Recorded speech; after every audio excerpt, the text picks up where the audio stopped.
Hey guys, welcome to Movie Synopsis Recaps.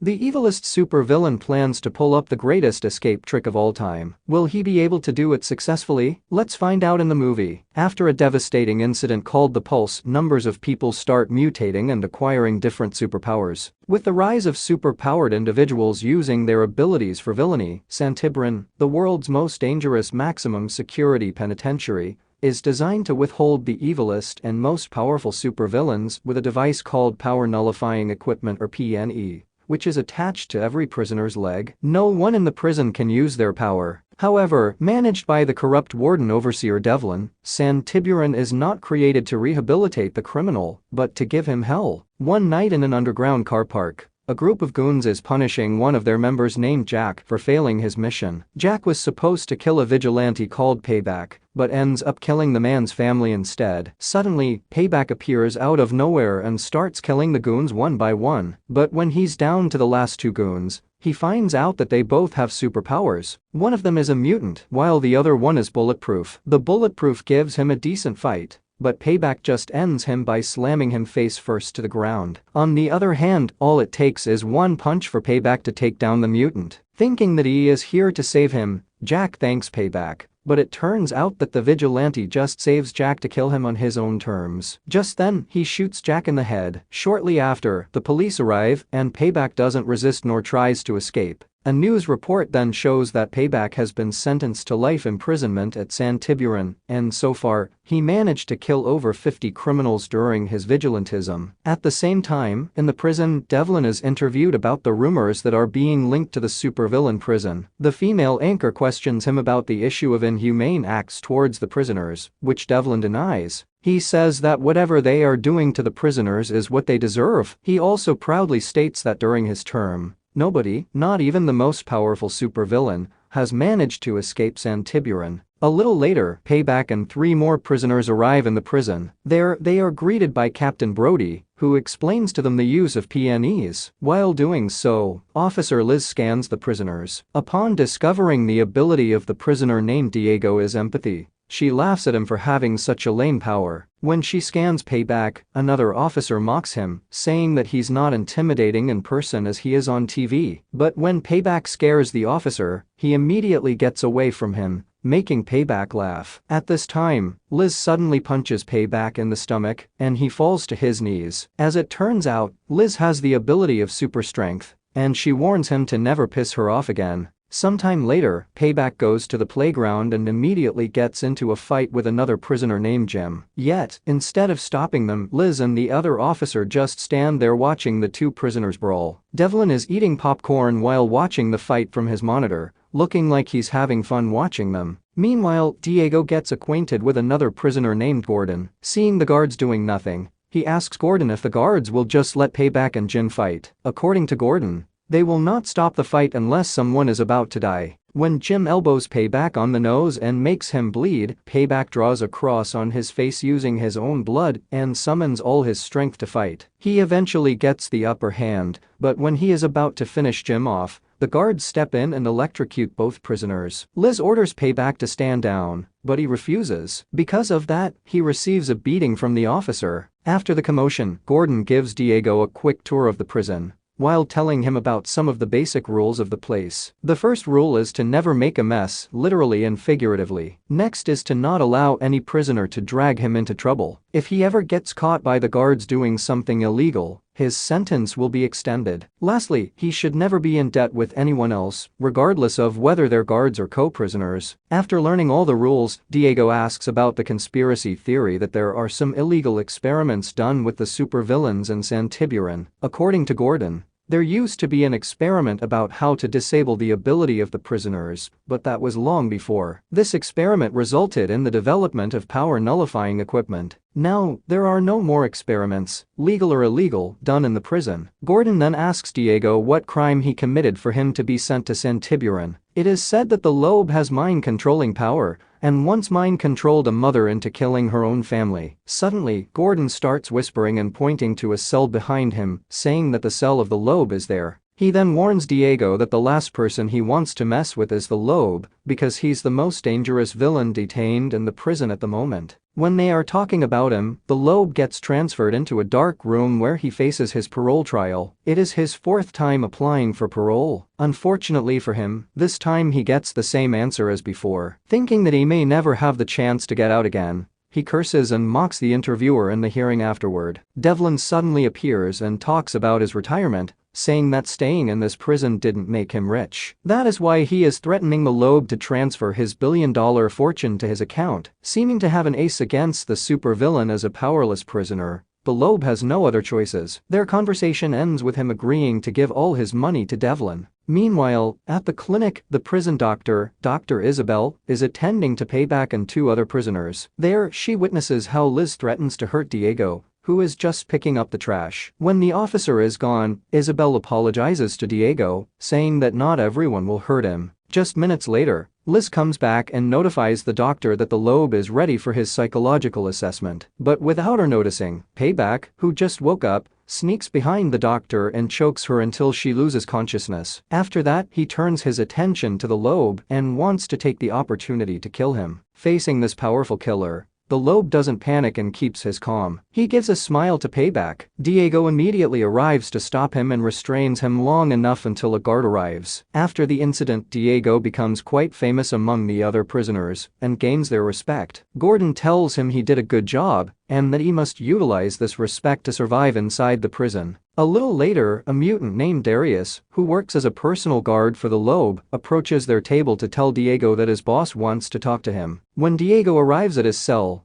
the Loeb thanks him for saving his life. He then recruits Diego to be Darius's substitute in the kitchen. In exchange for Diego's service, the Loeb guarantees that he will get him out of prison once his plan is done. Although tempted, Diego still has doubts and tells the Loeb that he will think about it. Meanwhile, in the warden's office, Felicia, Devlin's assistant, reminds him that having a deal with the Loeb is like having a deal with the devil. But he just argues that as the warden of the prison for supervillains, he needs to be worse than them. And if she wants to be the next warden, Felicia needs to have the courage to be worse as well. Then he shows her two different letters, one of which writes her recommendation as the next warden after Devlin retires, and the other letter writes all her violations. So how she will act will determine what letter Devlin will submit to the higher officials. The next day, after checking on Payback once more, Isabel releases him from the clinic. Concurrently, Gordon is having his parole trial by showing his best behavior to the interviewer. Gordon tries to convince him that he's a changed man now, but when the interviewer points out that he is not suited to be part of the community, Gordon gets triggered and curses him. Because of his bad attitude, his parole is denied, and he is dragged out of the room. This failure makes him completely lose hope. At the cafeteria, Diego approaches Gordon and asks if he's fine, to which the man says yes. Just seconds later, Darius passes by their table and puts a broken fork down. Then Gordon uses the broken fork to unlock his PNE. As it turns out, the Loeb has convinced him to start a riot. After thanking Diego for being his friend, he suddenly starts provoking the officer guarding the cafeteria. The guard notices that his PNE is missing and starts to call for backup. Just then, Gordon charges his body using a live wire and shoots electricity at the guard, killing him. Diego quickly runs to the guard, asking Gordon what he has done, but it's already too late. At this moment, Gordon overloads the electricity of the whole prison, causing it to shut down completely. This is also the signal for Jim and his men to start a riot on the field. But before Payback and Jim get into a fight again, they suddenly get electrocuted. As it turns out, Gordon has already brought the power back up in the prison before he runs away. While all of this is happening, the Loeb is just relaxing in his cell. After the incident, Felicia shows Devlin a feed of what happened in the cafeteria, and the man cannot believe how Gordon got his powers back. Because of this, they conduct a manhunt for Gordon all over San Tiburon. Gordon, on the other hand, stops at the clinic peacefully looking outside the windows. Suddenly, he gets a smack to the head from Liz. She reports the situation to Devlin, and the warden orders her to kill him. At first, Liz doesn't want to do it, but she has the order to comply with. But what's weird is that Gordon lets Liz kill him easily, even though he can just easily electrocute her. The whole incident is then covered up in the news. Devlin fabricates a story that Gordon tried to escape, but he fell to his death. One of the news anchors seems to be on Devlin's side. Going back to San Tiburon, Diego is on a call with his wife when Liz suddenly cuts the call to inform him that Devlin wants a word with him in the solitary section, just next to the Loeb's cell. Devlin shows Diego the extreme solitary confinement cell to scare him. Inside, a thunderstorm-like atmosphere can kill a man in just 1 second. Then he interrogates Diego about what the Lobe asked him to do, to which he reveals that the Lobe simply asked him to take a shift in the kitchen. After hearing this, Devlin lets him go, but he also reminds him to report to him everything that the Lobe tells him to do, starting from here on. After his conversation with Diego, Devlin proceeds to talk to the Lobe about the recent incident. However, the villain insists that he has nothing to do with it. Hearing this, Devlin gets pissed and reminds the Lobe of their deal, saying that if he doesn't commit to the deal before his retirement, he will put him in the extreme solitary confinement cell. The Lobe is clearly aware that he can never get out of prison by himself, which is why he needs Devlin's help. So he promises Devlin that he will surely get the money on the day of his retirement on the condition that he gives him the Wi-Fi password of the prison. Devlin is glad to hear that and just gives the password to him. Meanwhile, Felicia, Brody, and another officer are down in the basement to check on the electrical system of the place. There, they talk about what happened to Gordon, and Felicia is not happy that they killed a prisoner. Brody feels the same, but as the captain of the guards, he thinks the image of the prison is more important. Just then, the other officer says he can fix the generator. All he needs is some help and enough time. Hearing this, Felicia says they better fix it before Devlin steps down from the position. Sometime later, the reconstruction of the basement and the electrical system begins. When everything is done, Felicia notifies Devlin about it and asks if there's any news about her promotion. According to Devlin, the boards are still deliberating, but he assures her that she still has a good chance of becoming the next warden. As the day of Devlin's retirement is coming soon, everyone in the prison seems to be nervous and expects something big will happen in the solitary section. Diego talks to the Lobe and asks what is truly happening. Hearing that he's panicking, the Lobe tells him that he needs to relax and assures him that he will get him out of Santiburan. All he needs to do is lay low until Friday, Devlin's last day on the job. The next morning has come, and Felicia receives an email regarding Brody's candidacy for being the next warden. Angry, she storms into Devlin's office and confronts him about it. According to Devlin, it is the board's decision, and he has nothing to do with it. He then assures her that it will be an honest competition between her and Brody. The day of Devlin's retirement finally arrives, and this is also the moment of truth for Felicia and Brody. As expected, Brody gets the position, and Felicia is visibly disappointed about it. To add salt to the injury, Devlin recommends to Brody to keep Felicia as his assistant, calling her a valuable asset of the prison. After his announcement, he goes straight to the Lobe to get his billions of retirement funds from him. Handing the Lobe a tablet, Devlin is now prepared to be a billionaire, but instead of beginning the wire transfer of the money, the Lobe just disables all of the PNEs inside Santiburan. This causes a massive riot in which the prisoners are now free to use their abilities. Seeing this, the officers are forced to retreat,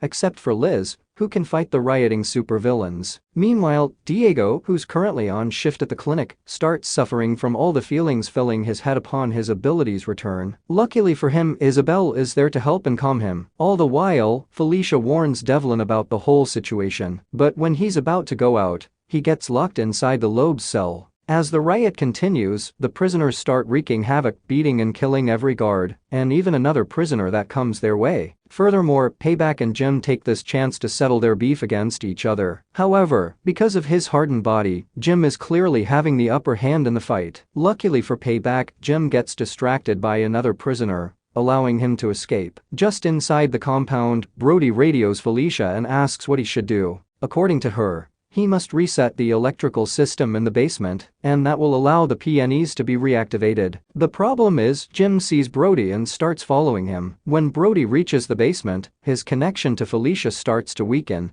making him not understand which generator he should be looking for. To make matters worse, Jim also reaches the basement and starts to hunt for him. Hearing that somebody is coming, Brody quickly hides and attempts to escape Jim, but fails miserably. Left with no other choice, Brody tries to fight, but he doesn't hurt Jim even a little bit. In turn, Jim slams him on the wall where the generator is. Just then, Brody remembers that it's the generator they fixed before, and he needs to restart it. Once he breaks away from Jim, he breaks the pipe, releasing gas straight into his face. And when he stumbles into the generator, it short-circuits, resulting in Jim's death. At the same time, in the Loeb's cell, the warden doesn't seem to care about what is happening since it is his last day. All he cares about now is the money he will get from the Loeb. At this moment, the Loeb reveals to him that it was him that disables all the PNEs by jeopardizing the security system of the prison, using the password for Wi-Fi. As it turns out, Devlin stupidly uses the same password for the prison's Wi-Fi and security system,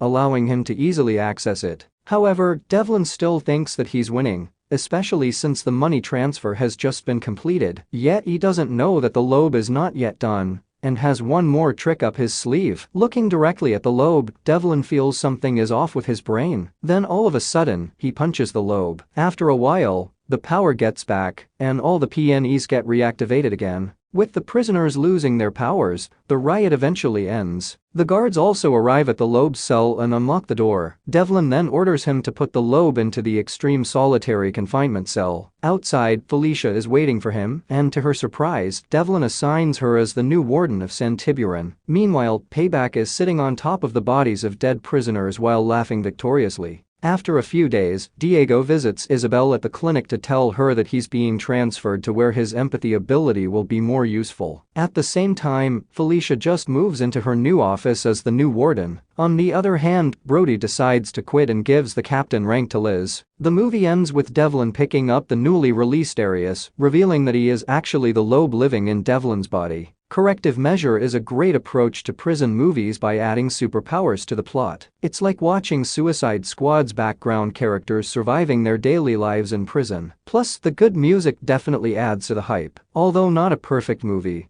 it is still a great movie to watch. Thanks for watching. I hope you liked the video explanation. Remember to leave a like and subscribe to my channel, Movies Synopsis. I'll see you in my next video. Ta-ta, bye-bye and take care.